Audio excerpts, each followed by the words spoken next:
अस्सलाम वालेकुम, मैं नुमान, आप देख रहे हैं द टेक्नोज, जिसके अंदर हम लोग डिस्कस करते हैं पाकिस्तान और दुनिया भर से आने वाली टेक न्यूज़ और अपडेट्स को। आज की जो पहली अपडेट है ये बहुत ज़्यादा इंपॉर्टेंट है और इसलिए मैंने इसको पहले नंबर के ऊपर रखा है। अगर आप लोगों का खुदा खास्ता इन केस कोई भी सोशल मीडिया का अकाउंट हैक हो जाता तो आप लोगों ने फौरी तौर पर 1991 के ऊपर उसको रिपोर्ट कर देना। और ये चीज़ बहुत ज़्यादा इंपॉर्टेंट है क्योंकि आप लोगों को पता है कि आजकल जो सोशल मीडिया होता है उसके ऊपर हमारी सारी चीज़ें चल रही होती हैं। और अगर इन केस खुदा न खास्ता आपका सोशल मीडिया किसी और के पास चला जाता है तो उसके थ्रू अगर कोई पोस्ट होती है तो आप लोगों के लिए काफ़ी डेंजरस हो सकती है। तो आप लोगों को अगर लगे कि आपका सोशल मीडिया अकाउंट लॉगिन नहीं हो रहा, आप लोगों ने सारे तरीके ट्राई कर लिए, उसके बाद आप लोगों ने फौरी तौर पर इस नंबर के ऊपर कॉल करके उसको रिपोर्ट कर देना, चाहे आपका व्हाट्सएप हो, चाहे आपकी फेसबुक की आईडी हो, चाहे आपका इंस्टाग्राम और ट्विटर हो।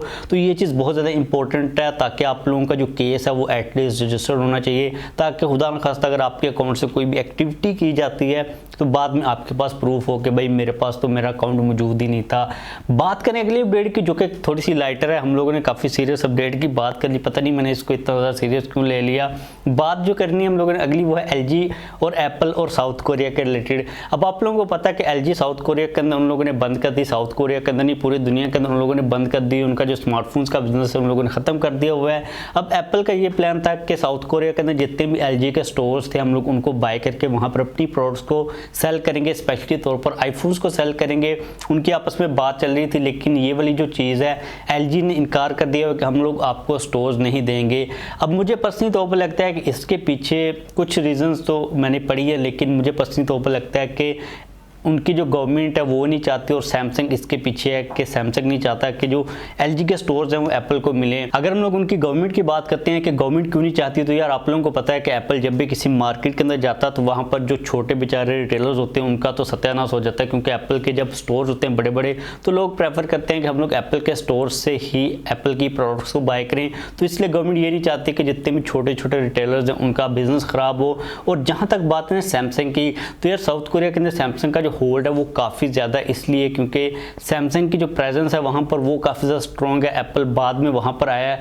तो जो एलजी के स्टोर्स की पोजीशन थी, कहा यह जा रहा है कि तकरीबन 400 के करीब उनके स्टोर हैं। तो अगर वो एप्पल को मिल जाते हैं तो इसका मतलब ये है कि एप्पल की जो रीच या कोर ऑडियंस तक, मतलब के जो स्टोर्स हैं वो उन्हीं जगहों के ऊपर हैं जो काफ़ी इंपॉर्टेंट हैं। तो लोगों को मौका मिल जाएगा कि वो एप्पल की प्रोडक्ट्स को एक्सपीरियंस कर सके। और मुझे लगता है कि सैमसंग ये चीज़ नहीं चाहता कि लोग एप्पल की प्रोडक्ट्स को एक्सपीरियंस करें, क्योंकि इट्स ऑल अबाउट एक्सपीरियंस। जितनी ज़्यादा चीज़ दिखती है उतनी ही ज़्यादा बिकती है। तो इन सारी रीज़न की वजह से फिलहाल के लिए एलजी ने मना कर दिया कि भाई हम लोग आपको स्टोर्स नहीं दे रहे। आप लोग इस चीज़ के बारे में क्या सोचते हो नीचे कमेंट्स के अंदर लाजमी तौर पर बताइएगा। इसके बाद जो अगली अपडेट है ये भी काफ़ी इंटरेस्टिंग है। तो आप लोगों को पता है कि हमें नोकिया के फ़ोन्स आज तक एक इस रीज़न की वजह से भी याद हैं कि अगर वो गिर जाएँ छत से चाहे हेलीकॉप्टर से तो वो टूटते नहीं थे। लेकिन आज की डेट के अंदर अगर हम बात करते हैं लेटेस्ट फ्लैगशिप फ़ोन्स की, जिनके अंदर में चाहे गोरिल्ला ग्लास विकेट्स मिल रहा है, उनको लेके हमारे माइंड के अंदर डाउट ही रहता है कि भाई अगर गिरेगा तो ये टूट जाएगा। लेकिन भाई नोकिया अपने उस फंक्शन को लेके, अपने उस स्टैंडर्ड को लेके वापस आने वाला है, क्योंकि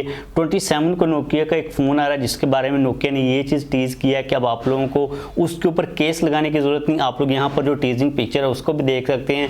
अब ये चीज़ कंफर्म नहीं है कि क्या ये एक रगड़ फ़ोन होगा या फिर एक नॉर्मल फ़ोन होगा, क्योंकि हमारे जो रगड़ फ़ोन्स होते हैं उनकी जो बिल्ड होती है, उनकी जो डायमेंशन होती हैं, जो वेट होता है वो इतना खास ज़्यादा नॉर्मल नहीं होता, वो यूजबल नहीं होता। लेकिन हमारे अगर नॉर्मल फ़ोन्स के अंदर कोई नॉर्मल डायमेंशंस और नॉर्मल वेट वाला फ़ोन आता है नोकिया की तरफ से जो कि इस क्वालिटी को, इस टैगलाइन को मेंटेन करता, तो भाई ये काफ़ी क्रेजी चीज़ होगी।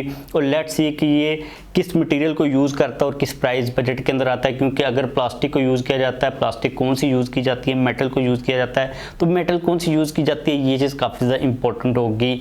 बात करें अगली अपडेट की जो कि यार ये हुआवे के रिलेटेड। तो हुआवे का जो बिजनेस है स्मार्टफोन्स का वो तो आप लोगों को पता है काफ़ी ज़्यादा स्ट्रगल कर रहा है, लेकिन हुआवे ने रिसर्च और डेवलपमेंट को अभी तक रोका नहीं है, क्योंकि हुआवे काम कर रहा है 90 वाट की चार्जिंग के ऊपर, फास्ट चार्जिंग के ऊपर। अब ये चीज़ कंफर्म नहीं है कि ये वायरल या फिर वायरलेस है, लेकिन भाई हुआवे का जो मैक्सिमम स्टैंडर्ड है वो इससे नीचे ही अभी तक हुआवे जंप करने वाला 90 वाट के ऊपर।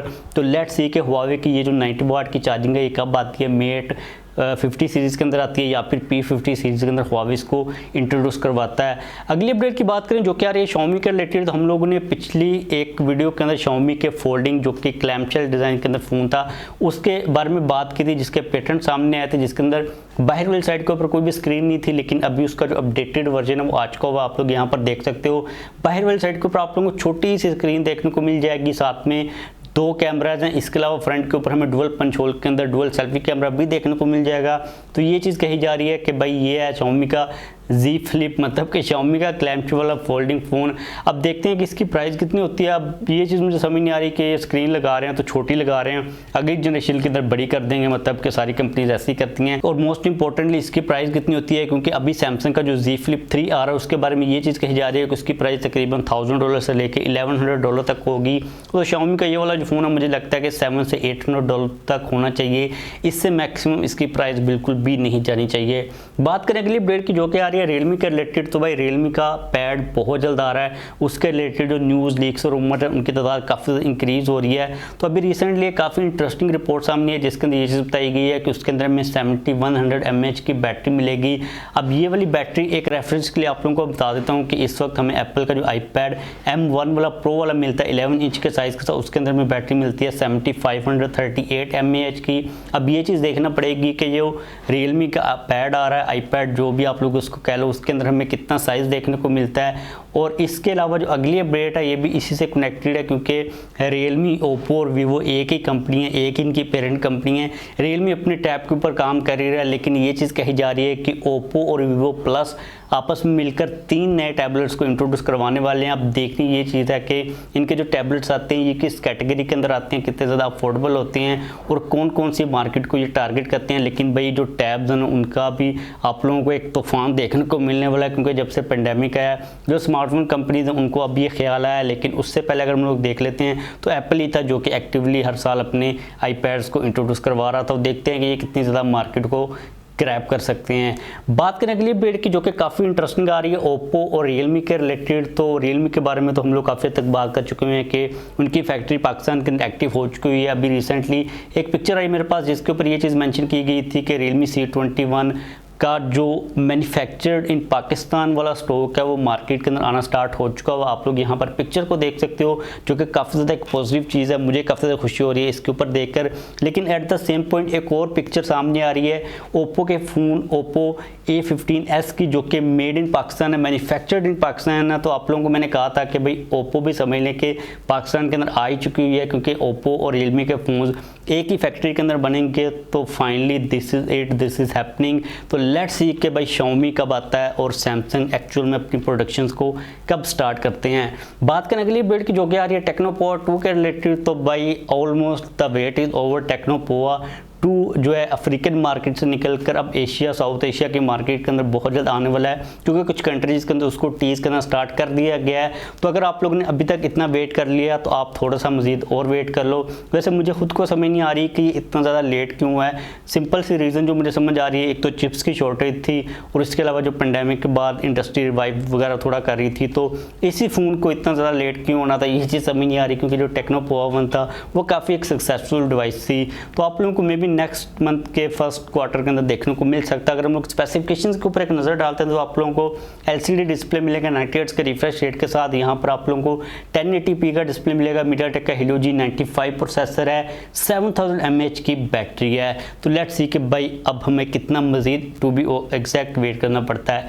बात करें आज की लास्ट अपडेट की जो कि आ रही है रियलमी GT के रिलेटेड। तो आप लोगों की तरफ से काफ़ी क्वेश्चन आते हैं कि भाई रियलमी GT कब आ रहा, आएगा या फिर नहीं आएगा। लेकिन ये अपडेट मैं इसलिए इंक्लूड कर रहा हूँ कि इंटरनेशनल मार्केट के अंदर रियलमी GT एक नहीं है, उसके काफ़ी ज़्यादा मल्टीपल टाइप के वर्जन है। मतलब कि उसके अंदर आप लोगों को एक स्पेशल वर्जन देखने को मिलेगा, एक प्रो और इसके अलावा एक मास्टर एडिशन भी देखने को मिलेगा। अब इनके दरमियान में इतना खास ज़्यादा डिफरेंस नहीं होगा, लेकिन आप लोगों को एक ही फ़ोन के अंदर डिफरेंट टाइप के वेरिएंट्स देखने को मिल जाएंगे।